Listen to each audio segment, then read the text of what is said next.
Today's podcast is sponsored by AMAC, the Association of Mature American Citizens, and the only conservative alternative to that other group. Join today at amac.us/Carter.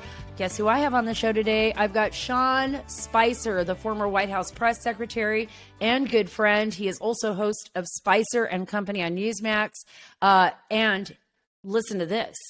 He has got a podcast coming out. I'm so grateful because there is so much that Sean knows.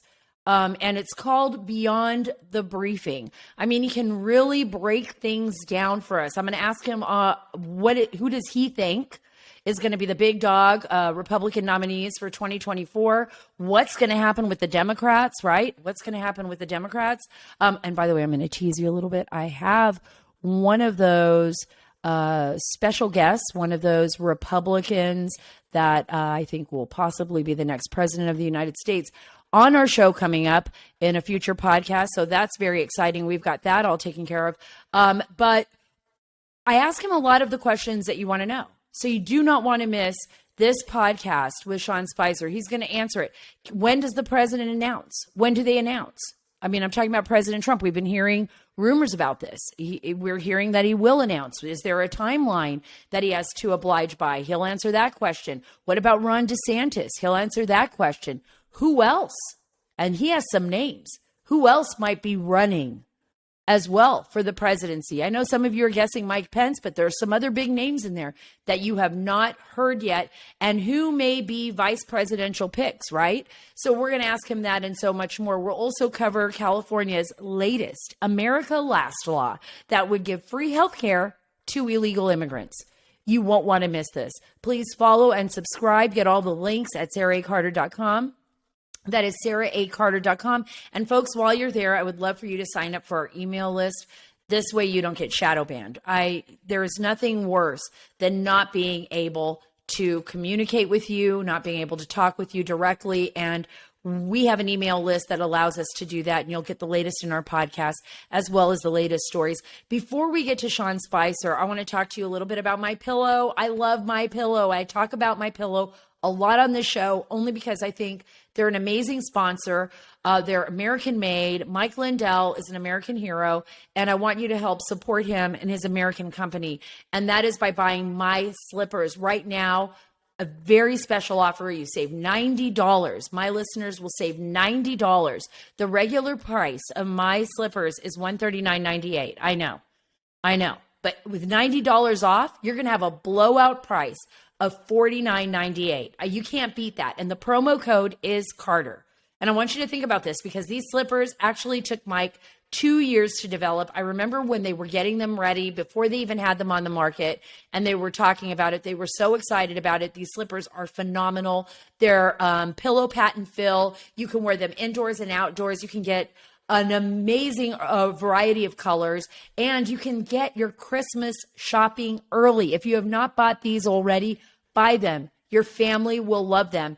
And what's even more important, there is a 60-day money-back guarantee on these slippers with a 1-year limited warranty. You are not going to find that anywhere else. And you're not going to find that because they're not going to be making these kind of slippers anywhere else. These are very well made. Go to mypillow.com/Carter, mypillow.com/Carter, or call 1-800-685-7221 for the MySlippers at only $49.95. While you're there, take advantage of the deep discounts on all MyPillow products, including the BOGO extravaganza on the bed sheets, MyPillows, and more, like the doggy beds. Visit mypillow.com/Carter or call 1-800-685-7221 today for the most comfortable slippers you'll ever own and get Mike's free book. You get that included. MyPillow.com/Carter or call 1-800-685-7221. So happy 4th of July to all of you who I didn't get to say happy 4th to. Independence Day, such a great day where we severed our connection to the motherland, England, to the Queen. We severed that connection and we became our own independent nation. And that means so much.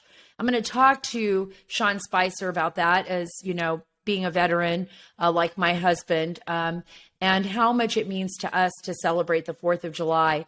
And this year was, of course, a little bit different than many years in the past. I know many of you out there have been wondering, like, what happened to our country?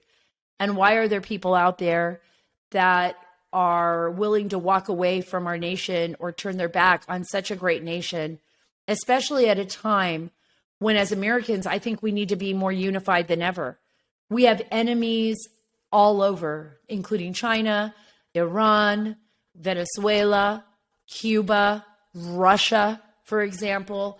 And we have enemies within, people that are diligently working to break down our system, our foundation of government, and who we are. And that terrifies me. But I know there are more people in this country that believe in this nation than there are bad. And around my community here in Texas, it was pretty awesome. Of course, there were some people anywhere, you're going to find that anywhere, that are just, they're upset about Supreme Court decisions, Roe versus Wade. I don't know why the, Supreme Court gave it back to the states. The decision was given back to the states. The reason why is because the Supreme Court should not be legislating from the bench. And they know that.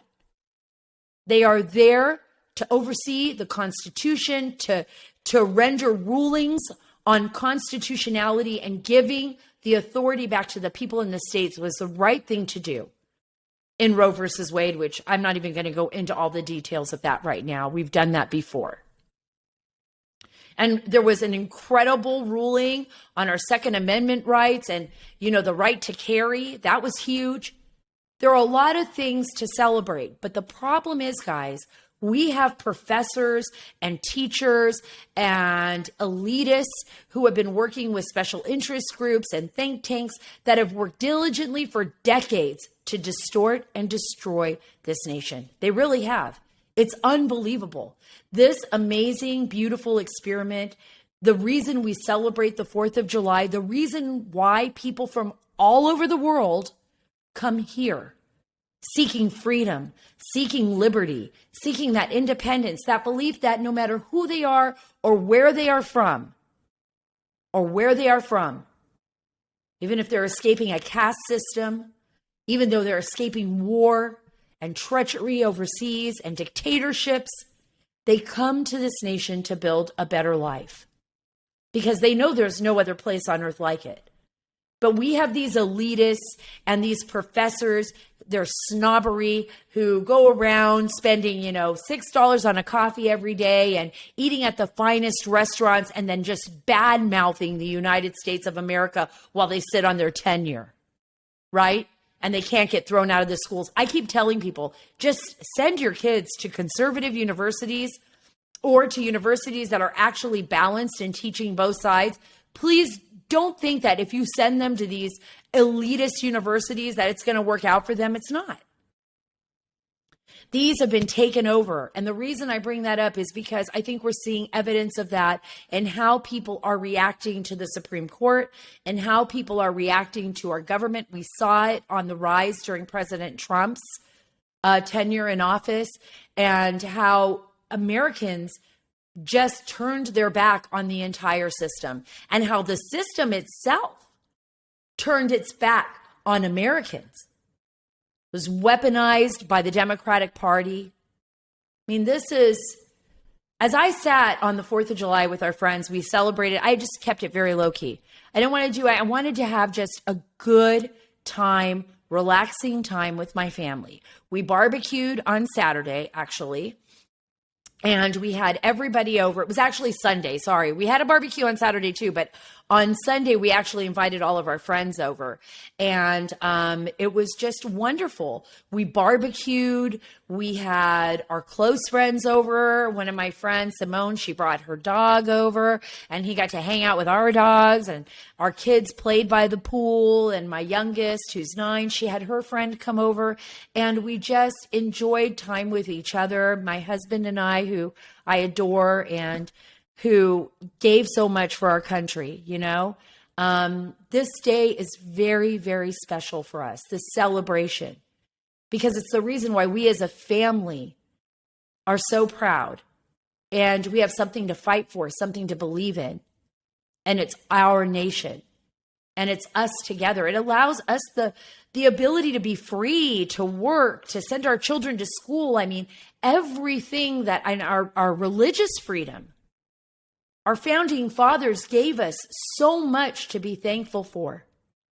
I certainly hope that if you have young children that are being brainwashed by these professors, or, in high school being taught, the negativity, always the negativity about America, that you stop for 1 minute.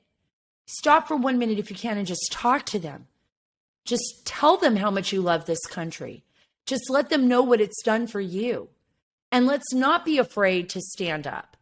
My mother came from a communist nation in the 1960s from Cuba on the Johnson Freedom flights. Many of your ancestors, your relatives, fled their countries of origin where they were born, their native lands, because of the way their families were treated, because of the way they were treated, because they knew that if they stayed there, their children would not have a future, or a future that would give them the opportunity to make their own choices. And that's what we have. We have that opportunity. When we're sitting around grilling burgers with our family, our kids are playing with sparklers, they're out in the front yard, our daughters can be in their bathing suits, swimming in the pool, running around, eating ice cream and enjoying the day, not even thinking about anything, just enjoying life, letting that moment just sink in.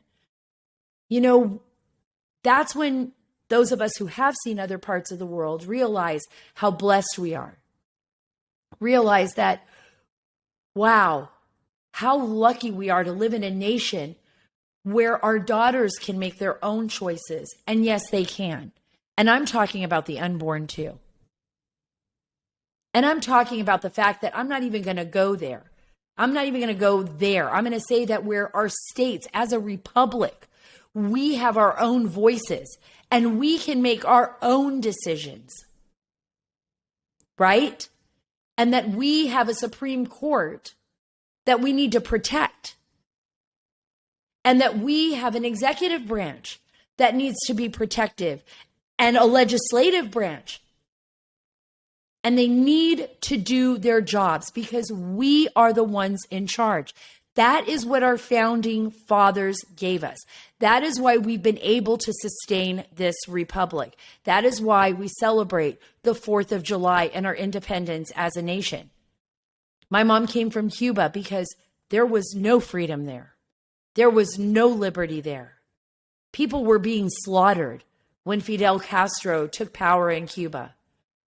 There was nothing about that moment, that revolution that was worth anything, because it was about controlling people. It was about establishing a government that would take control of an island and enslave its people practically. You can't leave when you want. You can't do what you want. If you don't agree with the government, guess what? You're ostracized.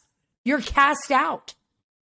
That is why we can't let those ideologies embed themselves into our country, right? That's why we can't do that. I've got Sean Spicer coming up. I'm really excited to have him on the show. But before I get there, I want to talk to you a little bit about what the left is doing. Oh my gosh. Hollywood leftists are just out of their minds. They took the chance to sound off about the Supreme Court rulings on July 4th and other grievances. Some of them I saw, I don't even remember their names. They were like flipping off, doing, these photographs where they're flipping off the camera, where they're angry at America. But leftist filmmaker Michael Moore, he wrote on his Substack, it was just the best, right? I mean, he's just such a jerk. He said, I cannot in good conscience continue to receive the privileges of full citizenship in this land when all of its women and girls have now been, by court decree, declared official second-class citizens with no rights to their own bodies and conscripted to a life of forced birth should they fall pregnant and not want to be. Well, then just don't have sex or use the pill or something. And I understand there's extenuating circumstances. But you know what, Michael Moore? If you don't like this country, you can just move. You're free to do that. In so many other countries in the world where Michael Moore has been and lied to you about what was going on, like Cuba, for instance, he lied about Cuba. He made it seem like it was the greatest place on earth. I can tell you this, it is certainly not the greatest place on earth. You know, why don't they just leave? They keep acting like they keep threatening it. I would say you have every right to disagree and to be upset, but you keep threatening that you're going to leave. You keep threatening your full citizenship. You keep threatening all of these issues. Why don't you just pack your bags and leave, Michael Moore? Just leave. Just go to Cuba. See how awesome it is there. See how you can open up a little restaurant and you can run like maybe from your little house, you can make some black beans and rice and sell them to people in the neighborhood. And, that'll be fine. And go fishing in the morning. You could do all the things that you think are so awesome in Cuba. Just do it there. Just do it there. You don't like this country. We have a system of government that is balanced. And it's there for a reason. And by the way, the Supreme Court is President Trump's legacy. In 4 years, he did with that Supreme Court, by chance, by luck, by circumstance, what no other president's been able to do in a long time. And that will be his legacy. As for Michael Moore, I don't know what'll be your legacy. Bunch of really badly made documentaries. Let's just leave it at that. So happy to have you on the show, Sean. You are the host of Spicer and Company and former press secretary, of course, for President Donald Trump. And now you have this exciting new podcast. I can't wait. I mean, every single thing that you're going to be talking about is stuff that I really want to know more about. And that's Beyond the Briefing, the Beyond the Briefing podcast. Thanks so much for joining the Sara Carter Show today. Always fun. And that's part of the reason I want to do it. I enjoy talking to you. And the thing about Spicer and Company is I love doing it every night, Newsmax, 5 o'clock. Right. But segments are 5 to 7 minutes long. And they're topical. So we'll talk about the border. We'll talk about, Biden or politics or whatever it is. But you have 5 to 7 minutes and you're talking about that topic. And there's so many times we'll have a guest on the show and I'll be like, wow, did you know that in their background, they used to, I interviewed the president of Guatemala the other day. He ran for president 4 times. And on the 4th time, he formed his own political party called Vamos and won. But actually, he didn't even win. He made it into the runoff. He'd gotten second place and like a distant second, like got half the number of votes as the guy who got first place, and then actually beat him by huge margin in the runoff. And I was like, this is a guy who it was just, and he's a doctor. I was like so fascinated by him as an individual, but we had 7 minutes to talk to him. And right.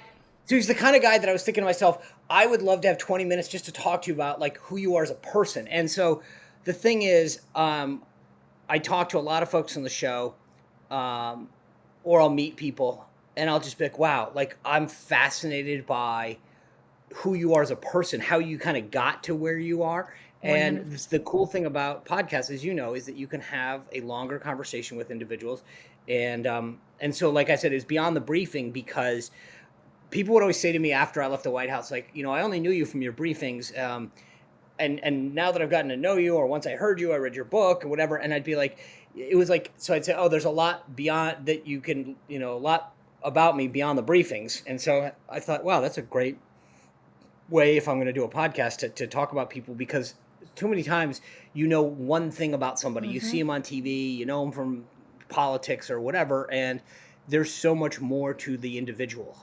So anyway, and we have some fun with it too. The end of the show, I kind of do like a little run through of personal questions that I think get to know an individual on a very personal level. Nothing like crazy. It's just sort of like getting to know, like, I'm the kind of person, I don't know about you, that like I can't look at if my phone goes below 50%, I start to get like the shivers. And yet I know people who walk around with it at like 2%. And I'm like, how do you not charge that? And so one of the questions I always ask at the end of the show is like, how low can your phone go before you have to charge it? And I'm constantly amazed at people who can let it go. Or I shared this with people on Instagram last year, but like at the beginning of the year of 2022, I had 256,000 emails in my inbox, and, and I do too.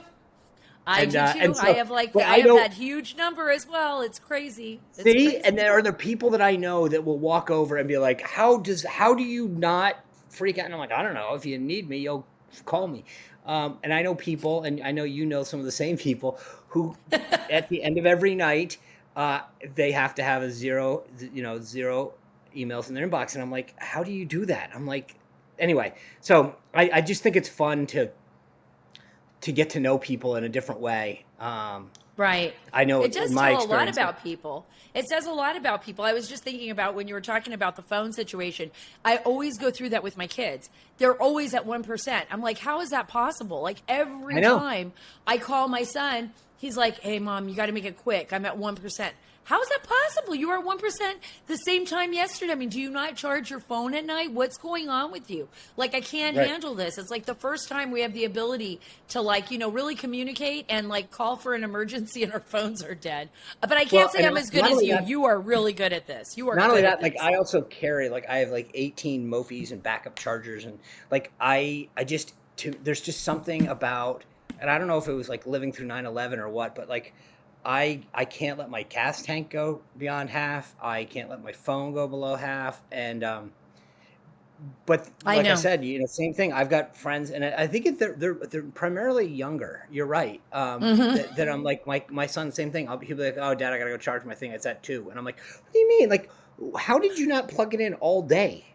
Yeah, exactly. I know people are listening to us and saying the exact same thing. They're reeling over it. I was going to ask you because, we just celebrated, of course, the 4th of July, our Independence Day. And it's just, for me, it's one of the most significant holidays because it really is about our independence as a country. As a veteran, you're like my husband, you're a veteran, and you're serving. I mean, what does it mean to you? It's Maybe such that's a an interesting personal. question. Yeah, I love the 4th of July. I love the 4th of July. I love Thanksgiving. I like the holidays that bring people together. We gather as a family, um, and celebrate. Like last, we our kids and my nieces and nephews, we have like a 4th of July evening parade where we play patriotic music and they walk up and down the street with sparklers and stuff. I'm a huge fan of it. I love the idea of celebrating the country, and it's the thing that was interesting about this year in particular. It was the first time ever that I I didn't. It's not that I didn't think. I know a large group of people in the country weren't happy. Right. Um, and it was the weirdest feeling ever. I talked to my co-host Lindsay Keith and I were talking about this, where I said, "Okay, this may be crazy, so just tell me if I'm nuts." But I said I made it a point because we had done this segment on the show about the number of people that had registered for Gallup that said Hmm. that they weren't proud to be an American. So I made it a point to literally stop every single person and say, "Happy 4th of July."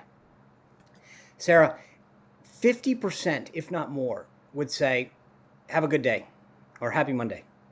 And I was like, and so I said, "Isn't that crazy?" And she goes, "Sean, I don't know. We didn't discuss this." She goes, "I did the same thing and had the same exact response." And I was like, "What? How weird is that?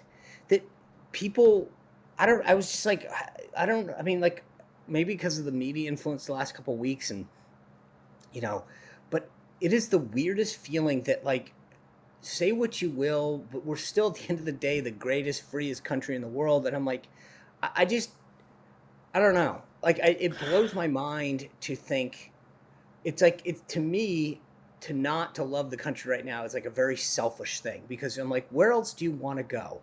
And where do you think Exactly. all these people are fleeing to right now who are oppressed? They're coming here. They're not coming to Canada. Right. They're They're not not going like to going to Germany. They're not going to Finland. They're not all swimming, to other places in the world. They're coming here. They're coming to our right. shores from Cuba, from Venezuela, from Afghanistan, from Somalia. Every 170 nations on that border right now, have been represented coming into this country over the last year, Sean. I feel the same way. I wanted to, and I know, we're in two parts of the country right now. I was talking to my friends out here in Texas. We were having a barbecue, and it's nice because where I live, I feel people are still very patriotic. I saw people like putting flags all over their Jeeps and decorating them with lights and, riding around town with Right. their trucks with big American flags. Granted, a lot of Trump flags out here. A lot. I see a lot. It's pretty astonishing. And of course, others. I see other people like Ron DeSantis and different things coming up. But one of the things that was very interesting to me was that exact feeling. Like I was talking to folks, and it's out here too, where even Target was not selling a lot of the 4th of July paraphernalia. Like one of the ladies that was at a swim party with on the 4th, she said she wanted to buy the kids some, things that she normally pick up at Target, and they didn't have any of it. They just didn't bring it in. And they had other stuff, like T-shirts and things like that, but not the same paraphernalia. And I thought, well, maybe they sold out. And she's like, no, they just didn't have it in here. And she said, I just feel like people aren't celebrating the way that they were. And there is a kind of sadness over our country. But I got to ask you this. Do you think, this has been a long time coming to reach this point where you get this kind of animosity towards your own nation? This has been kind of bred in our universities, our school systems, this anti-American, they've called us colonialist. They say that America is really just, that the American people don't deserve what they have, that it was built on the back of this and that, and this kind of teaching that really punishes those people who want to celebrate the greatness of our nation and what our founding fathers stood for. I feel like they're trying to actually shift our nation, change our ideology, and that frightens me. Yeah, but the thing that's so weird, like I said, is that I'm like, what do you want? I feel like if the left doesn't get what they want, it's sort of like a little kid, where they go, fine, then I don't like it. I don't want to go home. I don't like that, and it's like, I just don't. I honestly, like, I truly don't get it, because, like, there's things that I haven't liked. Right. Rulings, elected officials. I always say, like, but this is the beauty of the country. The whole point of, like, the First Amendment and everything, and all the freedoms that we have are sort of that it's like a roller coaster. sometimes you're going to have some high moments, some people get some low moments. You're going to get some things you like and some things you don't. But, like, you take the good and the bad, and so I just don't get it, though. Like, I'm like, I don't. Like, they just sort of like, if we don't get what we want, we take our ball and we go home. And then I think, secondly, to your point, this is a long time bred Right. at these universities, and it's like, I don't know, it's sort of like it's all coming home to roost, where for a while you thought, okay, what's the harm, no big deal, and then you realize, Right. Now I get it. Right. It took a while to bake, but here it is. Right. And you got generations facing that. Now we have this, we have President Biden in office, and sorry, but we have to call a spade a spade. Half the time he doesn't make any sense.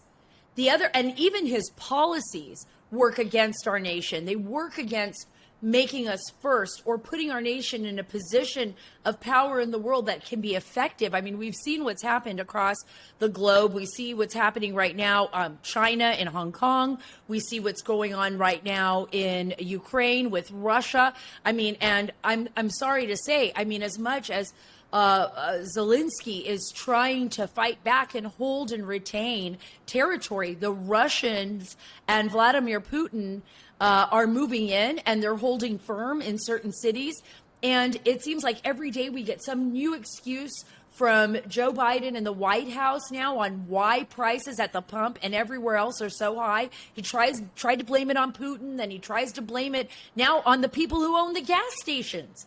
This is just crazy. It's like they don't even know how to operate an economy. Like, they can't find an economist inside their administration that can actually explain to the president, who really doesn't even know what he's doing anymore, what it means, or whoever is tweeting for him, please stop, because you're not even making any sense.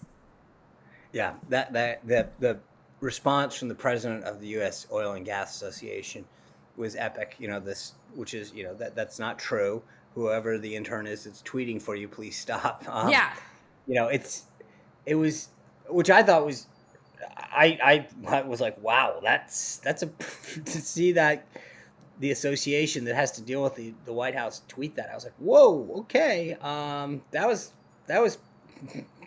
one goes down. I mean, this was just Anyway, 5 days ago. Listen to this. This is just 5 days ago. It is on Putin and Russia. Listen to this clip. It's great. Ultimately, the reason why gas prices are up is because of Russia. Russia. The reason why the food crisis exists is because of Russia. Russia not allowing grain to get out of Ukraine. And then he says 3 days ago, and this was his exact tweet, and that's what you were referring to, Sean, and I was referring to. My message to the companies running the gas stations and setting prices at the pump is simple. This is a time of war and global peril. Bring down the price you are charging at the pump to reflect the cost you're paying for the product, and do it now. First of all, the companies running the gas station, that's a complete fallacy, because most of gas stations are mom and pop shops. They're not run by the companies, don't even do that anymore. They because they don't make money at it. Most of the money made at at these gas stations are made in the convenience store. So I don't even know what he was, where he was going with that. Well, I think it's sleight of hand. The idea is to basically take the American people and basically like, don't look over. I mean, I joke about this. I literally showed this on my show the other day. In the original Star Wars, when Obi-Wan and Luke are coming in, and they've got C-3PO and R2-D2 in the back, and the stormtroopers there, they say, these are not the droids you're looking for, and they repeat back, these are not, move along. Like, they're basically just trying to get us to look somewhere else, because they can't admit. I mean, Joe Biden, when he was running against Trump, said the buck will stop with me. I'll never give you some kind of lame blah blah blah blah blah. I mean, it just the charts show very clearly what gas was $2.80 when Trump left office. It was $3.89 or something when a year and a half later, well before Putin ever discussed Ukraine. So it's just not, the facts don't back up any of what he's saying. I get what he's doing, which is, if your policies aren't working, but I mean, there's so many things his own White House did day one. They were proud of it. They talked about it. I mean, it's like day one, they literally said, we're going to kill the Keystone XL pipeline. We're going to do all this stuff. We're going to invest in all this other wind stuff. I mean, they were very proud of it at the time. And they talked about how, they were going to be green and make us energy independent. And I mean, fossil fuel and carbon neutral and carbon footprint and all this other, leftist woke talk. So they were very proud of it when it didn't matter. And then when all of their policies started to backfire, it was like, we need to find a scapegoat. And so they were like, well, Putin, it's Putin's fault. We know that that's not true. But the problem is, and I don't want to take us off on a term, but like, he can get away with it because he has a media that is complicit and just sort of goes, okay, sure. Well, 100%. But that affects our entire democracy. That affects our entire democracy. I mean, what we are as a republic. I mean, if we don't have a media that's willing to challenge this president and his administration, I mean, we can see that we're completely falling apart. Some people are wondering who's really running this country. I think some people are also blaming the new White House press secretary, although, come on, I haven't seen anything good come out of this press corps at all. And I know it's a difficult job. You know that more than anybody. But Mrs. Jean-Pierre, she is blatantly lying about the state of the southern border, about gas, about the president, and her job is to protect the president. But I want you to take a listen to this to see how far off this White House really is. Listen to this, Sean. But the fact of the matter is the border is closed, which is in part why you see people trying to make this dangerous journey using smuggling networks. I mean, the border is not closed. Gas prices aren't. Right, we had the highest number of migrants across the southern border in May ever. So then what you had, what was it, 52, I believe is the number now, of migrants that came across the border in that trailer in Texas that were killed. So again, it doesn't, I mean, so there's two paths to go on this. One, right, there's no backup. I mean, Right. there's no pushback from the media. Two is, to your question that you led with, I mean, you have a press secretary there, and I covered this on the show, right? The thing that's interesting is whether you like Jen Psaki or not, she is a PR pro. She is. She had been the State Department briefer. She has been involved in several campaigns. She was the Obama campaign spokesperson. I mean, she was the White House communications director, Obama Biden. So she's been around the block, and this is what she did. Corinne is not a press person. She was in the Edwards campaign in 2008 as the deputy political, I think she was deputy regional political director. She served in Martin O'Malley. She was deputy campaign manager for O'Malley when he ran for president. She was a deputy in the Biden reelect, and then when the Obama Biden reelect, and then when Biden was running for president, she was on the political team, and then when Harris was chosen as vice president, as the nominee rather, she went over and was her chief of staff. So if you think back, none of those are jobs that deal with the press. So this was never her forte, and it shows. I mean, I hate to say it, but I wrote a book called Radical Nation. I talk about it extensively, that they've never put people in places where they were qualified. It was where they would be able to say, I just appointed the first black woman. I appointed the first, and in this case, she's the first black woman who's LGBTQ plus IA. There's so many new acronyms. I mean, to the acronym, it's like I just want to put the whole alphabet soup out there because. But the broader point is that, again, and it's not that she's not smart or that she's not, but It's like, this is not her wheelhouse, and it shows. And the press corps, I think, as much as they probably agree with her ideologically, is finally starting to say, hey, look, we have a job to do, and you can't sit up there with a handful of note cards and be like, pick a card, any card. Because, I mean, the other day she got asked, is it raining outside? And her answer was, tomorrow we will figure out the policy. I mean, she just literally gives an answer, and it can be any answer to a question. It doesn't matter. It's like, pick an answer and I'll insert it. And I think the press corps finally said, okay, look, we were willing to play the game for a little bit, but this is insane. Let's break this down a little bit, because I think this is really important. You and I talked about it just before we got on for this interview. We were just chit-chatting a little bit. I want you to break down really quickly for our listeners what it's going to take. Like, President Trump, we're hearing rumors that he's going to make an announcement. I believe he will make an announcement to run. I'm just going to ask you what you think, and break it down. Is there a rule with making that announcement? I was having this debate, July 4th barbecue. We were saying, like, some people were saying, no, he can't make an announcement until 170 days before. I was saying, no, I think he can make an announcement at any time. You explain that to us, and then we'll go a little bit into, like, what will the Democrats do? Because I don't know what they're going to do with President Biden and cackling Kamala. We'll go on to that in a minute. But how do you break this down? When can they run? First of all, so score one for Sara. You were right. You can announce anytime you want. There's nothing that prohibits somebody from announcing. You have to file the appropriate paperwork with the Federal Election Commission.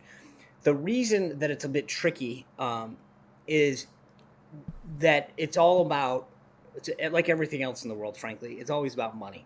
When you run for office, or once you announce or make your intention known, and there's a couple triggers, but basically once you announce or raise or spend $5,000 in pursuit of federal office, then you have to raise your money to do everything for your infrastructure, for your travel, for all that stuff through your federal campaign. And you are capped, and it indexes, but it used to be, it was last cycle, I think it was at $5,800. So it probably is at like $59 now, but regardless. A super PAC can take unlimited amount of money. So that's what he's been using now, Save America. And And so he does all these rallies, and those things cost money, and they actually cost a lot of money because there's a bunch of infrastructure that goes along with them, setting up things and the staging and all that kind of stuff. I mean, they actually are very. It's a big endeavor, and so now again, you got a bunch of lawyers, and I'm sure they can figure out some kind of way around a bunch of things. But at the end of the day, your goal is to avoid the big spend for as long as possible. And so that's part of the issue is I think they're trying to debate how soon do we jump in the race. But when we do that, it triggers the Federal Election Commission filing, which would then mean that you would be limited to, the personal donation amount of, I think, whatever it is now, but roughly plus or minus 58. That's pretty incredible because now I feel like the Republicans, I feel like there's going to be a massive red wave come midterms, especially for Congress. And then we have 2024. So on the Republican side, who do you see being the primary candidates for office? So I think Trump's the big dog. I don't think that's not going to surprise you. Right. And then I think, and increasingly, I think he has taken it, made it very clear that he is highly likely he's going to run, because I've always said that there was always a possibility he wasn't, and if he wasn't, that would change the aperture of this. Even if he runs, I think there's a strong likelihood that I think DeSantis does run. I think I don't know about Kristi Noem. I don't have a good read on her or not. Does she maybe run, but just to kind of audition for vice president? I think Nikki Haley is sort of. That's what I was going to ask you, Nikki Haley. I think she had initially said she wouldn't run if Trump did. I think I think the comments that she has made in the last few days has made me reconsider, or made me rethink that she has rethought that. I think Pompeo is definitely in. Definitely. I think Pence is definitely in. I think Asa Hutchinson, the current governor of Arkansas, who is term limited, is probably in. And then there are a couple others that I think are kind of wild cards, but not, and no one that I think is going to be. I forgot to mention. I think that I'm increasingly believe that Governor Glenn Youngkin of Virginia is going to be in. Yeah, that's an interesting one. I think that is pretty interesting because he really built a name for himself when he won in Virginia. And that was a huge success for the Republican Party, especially when I think the real winners there were the parents that stood up, and just Terry McAuliffe just ate dirt when he made that, how one statement can destroy an entire political career, right? One statement, Well, But the thing is, Youngkin's got money, right? Number one. Number two is he's, it's been said in some of the media reports that he's a happy warrior, and I think that's kind of right. It's just interesting that I've had him on the show a couple times. He's followed through. He's been a strong conservative when it comes to following through on what he would say he would do, and that speaks volumes, because a lot of these guys, they say the right things. Campaign season, Youngkin's followed through, and well, I think Youngkin's followed through. Ron DeSantis has followed through. Oh yeah. With what he said, I think President Trump has followed through. Oh yeah, like I said, I think Trump is like the big dog, hands down. There's no that he's and especially after the Supreme Court decision, I think President Trump. I've always maintained this, that his biggest legacy is judges. Right. Oh, absolutely. Thank God. Yeah. And that's in the last 2 weeks have made that even clearer. But I think I think DeSantis and Youngkin are kind of cut from the cloth to some degree. DeSantis much more so, but DeSantis has got over $100 million in his campaign account. It's a state account, which would make it a lot harder. It would be hard to transfer to a federal campaign account, but there are things that he can do. Youngkin has got a personal wealth. Which, again, it's not presidential kind of money, meaning, it's not $300 million, but it's enough to get you started. And I think he's got a good story to tell. I think he probably needs to start doing a little bit more conservative media. He's been good to us at Newsmax. He's done my show a couple times, but I think he probably needs to step it up a little bit more so that I live in Virginia. I know you used to. And he's, I think, gotten the word around Virginia well. But I not think the rest of the country. Not the rest. Right. I of was going the to country. say, you're down there in Texas now. I don't know how much, his success is getting down there. And I think that, if I were advising him, I would suggest that he start doing a little bit more on the conservative media front. I'm gonna ask him to get on my podcast. Since you already had him twice, I'm bringing him on my podcast. I'm gonna bring him on my podcast. I agree. Now, what about the Democrats? Because seriously, Sean, there is nothing more I can't even what Elizabeth Warren, who Hillary, is that their best hope? Hillary? There's two things here. I actually really do 100% believe that Joe Biden wants to run for president again. I mean, he believes it in his whole mind. I think Joe Biden looks at the world very simply, which was, I stepped aside in 2016. I let Hillary do it, and she blew it. And then I stepped up to the plate, and look at what I did. So I'm this guy. I can take on anyone, and the rest of the party doesn't appreciate what a great guy I am. I think that's what he thinks of himself, politically. So I don't think he really cares what anyone in the Beltway media or establishment thinks. So if he runs for re-election, and I think he's showing every sign of doing so, if he does, then I don't even think he'll face nominal anything beyond, some Nat type of primary challenge. If he were to step down, I think obviously the vice president, Kamala, would do it. She has to. Although her own party rejected her last time, and I don't see any reason why they wouldn't again. I think. Well, even President Giamatti rejected her on stage, and you interviewed him. I was there when it happened. So even the Guatemalan president rejected. So I'm just not seeing that being a very positive sign for the Democratic Party. Right. So anyway, you're going to have the Elizabeth Warrens, and then I think there's going to be a ton of governors who take a shot at this. I have been very clear, and I will restate it now, that I believe that Pete Buttigieg would be the Democratic nominee. Wow. And I will say, I will not only say that he will be the nominee, but I believe that Pete Buttigieg would be extremely formidable. And anybody that doesn't take him seriously does so at their own peril. He is he's a veteran. He is a Rhodes Scholar. He understands politics very, very well.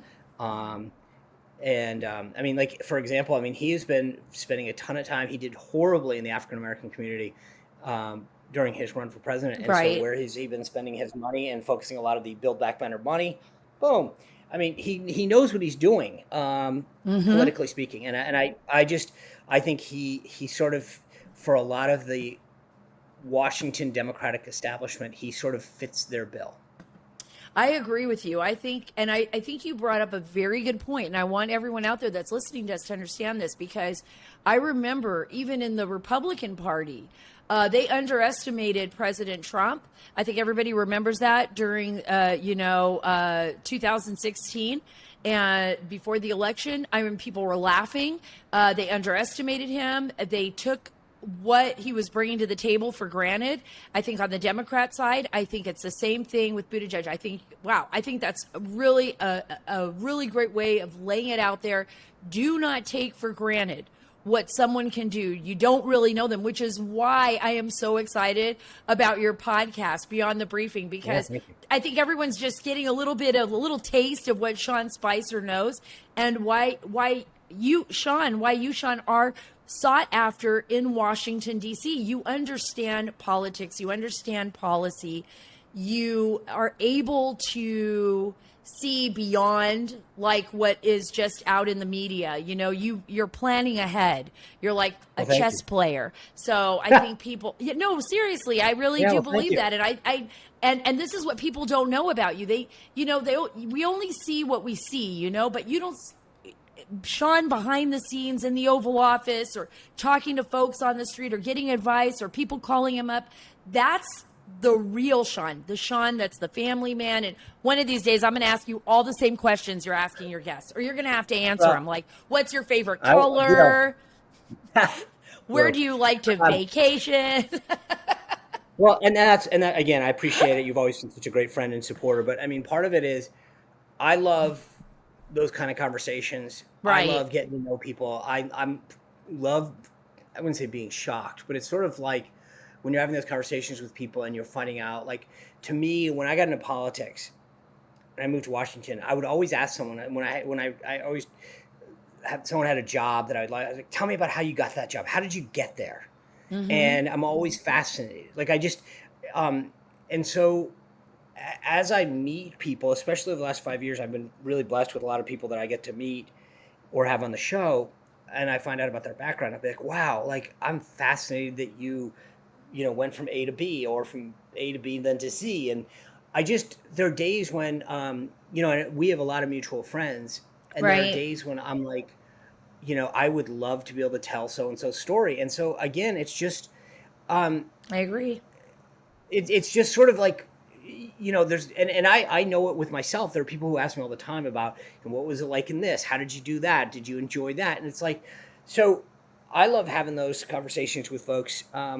And like I said, they call it long form, as you know, in the business. And just being able to have somebody who you can have a conversation with is much more enjoyable. So I appreciate all of your support, and I hope people go to Apple or Spotify or wherever they get a podcast and download Beyond the Briefing. Yeah, that's what I was just going to ask you. So that's where they go: Apple, Spotify, wherever you get your podcasts. We're going to have a story up on SaraCarter.com with a link to Sean's directly to Sean's podcast, and I'm going to make sure to send people in your direction. And I just hope that once you become a big podcaster, Sean, that you don't forget about me. Following like your we're going to have footsteps. to. We're going to. Yes, exactly. I insist on having like 10 minutes on your show. I insist on it. Done. I insist Thank on you, it. Sarah. I want to. And if Buttigieg is nominated, that is the day. No. That is the day that I'm going to be on your show. Thanks so much for joining me. Thanks so much for being a part of the Sarah Carter Show. And thank you so much for your service to our country, and in so many ways, Sean, in so many ways. Not only just being a veteran, but all the work you've done in the White House, all the work you continue to do in Virginia. You have an amazing family, and I know they have to share you with the rest of the world and with Newsmax. So you're awesome, and thank you for being here. Awesome. Thanks, Sarah. Appreciate it. I can't wait to get on Sean Spicer's show. I can't wait. I should have asked him a lot of the questions, though. I should have said, what are the questions you're going to ask everyone? And then I should have asked him those exact same questions. But I will get him back on the show for that in an upcoming podcast. I promise you that. Before we depart, before we break up, before we leave, I want to talk to you a little bit about what's happening in California. It's crazy. Blue states are actually incentivizing illegal immigration. I don't know if you saw this on my website, but SaraCarter.com. It's a great story. It's one that you should read, especially if you're in California and even in other states now, blue states, where they are going to provide all low-income illegal immigrants with health care at the cost of, listen to this, $2.7 billion a year. I want you to think about that. On Thursday, California Governor Gavin Newsom, he signed a $307.9 billion operating budget for the state of California that pledges to make all low-income adults eligible for the state's Medicaid program by 2024, regardless of their immigration status. California is already falling apart.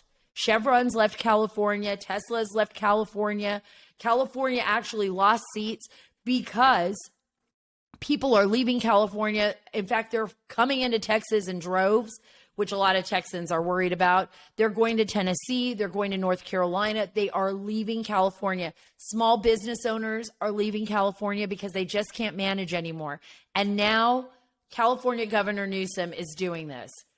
Basically, it will guarantee free health care for low-income immigrants here illegally. It is a move, and this is from the AP, that will provide coverage for an additional 764,000 people at an eventual cost of about $2.7 billion a year. And I think That's underestimating how much of the cost is and the people. I think it's going to be much higher than that. According to the Kaiser Family Foundation, a healthcare nonprofit, people living in the country illegally in 2020 accounted for roughly 7% of the population nationwide, or about 22.1 million people. That, I believe, is an accurate number. I hate the number that they throw out all the time on television, like there's 10 to 11 million. They've been saying that for more than a decade and a half now, and I'm done with it. We know there's 22 plus million people in this country, and Kaiser actually put it out there. That's pretty incredible. The border crisis and the number of migrants entering the United States illegally has basically skyrocketed to historic levels. And I show you that every single night when I'm on Sean Hannity and I'm at the border. It's a fact. I'm not making it up. We're not making it up. People are being trafficked into this country illegally. And not only are they being trafficked, there's a humanitarian crisis and a national security crisis and an economic crisis in our nation because of it. And we really, really need to pay attention to this. And if you didn't listen to Jennifer Horn on a previous podcast with me, she's a fantastic radio personality from California, a brilliant woman who laid it out, what's happening in California and how California really is a microcosm of the rest of the country in some areas. And it's a place we need to be paying attention to, because I think Californians are getting sick and tired of this. At least I hope so. At least I hope so. This will only incentivize more people. Right now, the DHS is expecting, now that Title 42 just is gone, 18,000 people a day coming into the country. That is what the DHS will be estimating right now. We have 7,000 to 8,000 at this moment. But looking ahead, in the next few months, it could be as high as 18,000 a day. They are going to come here. When they hear about this, they're going to be like, let's go to California. Let's go to blue states. I say bus them there. Bus them to California. If Newsom wants to provide free health care for everybody in the world, then he should make that a big advertisement. Because right now, what he is going to see is a human flood of people into California like he cannot even imagine. You will not de-incentivize people by saying one thing at the federal level, which nobody hears. You know, Mayorkas is saying, oh, we're telling people not to make this dangerous trek. We're telling them that the border is not open. No, you're not.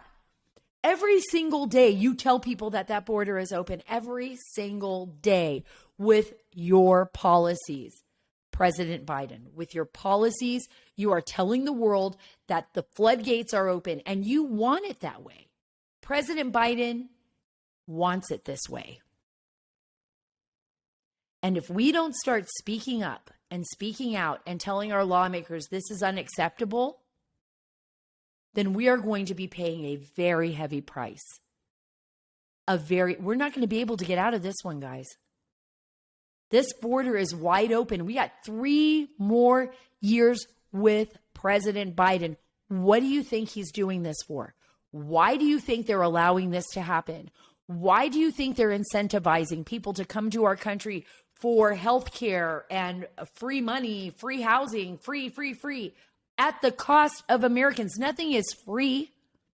That's our tax dollars at work there. That's you and I working every single day. To do what?